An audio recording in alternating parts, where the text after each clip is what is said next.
On the 18th of July 1971, Pilot Officer David Pietsch was at the controls of his Sabre, a Commonwealth Aircraft Corporation CA-27 Sabre Mark 32, flying out of Amberley Air Base in Queensland. David was leading his No. 5 Operational Training Unit wingman, Jim Rothwell, on a low-level navigation exercise over the rugged Lamington National Park south of Amberley.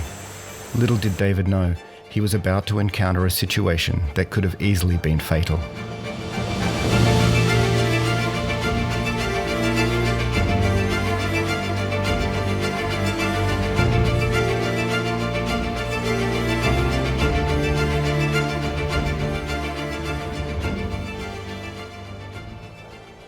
The two aircraft were flying over a ridge near Binnaburra Lodge in the National Park when David's aircraft hit two high-tension power lines at 420 knots.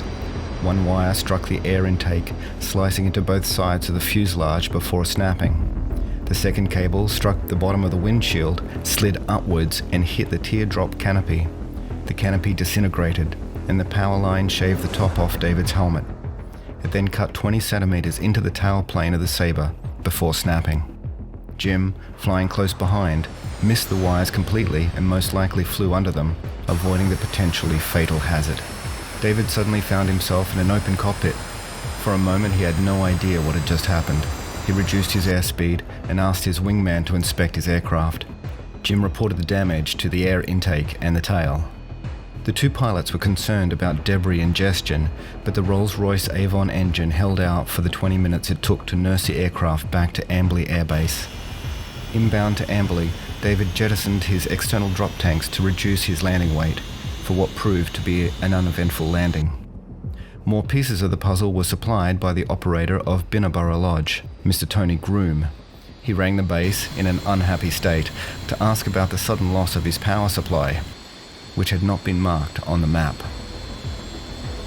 It goes without saying that David was extremely fortunate to survive this power line strike. The structural damage to his aircraft meant this Sabre, number A94-962, will never fly again, although the airframe did occasionally become airborne after this event, as it was being used as a training payload for the Chinook helicopters of 12 Squadron at Amberley. David Pietsch retired many years later as Air Commodore, having gone on to be one of the few who have flown Sabres, Mirages and Hornets.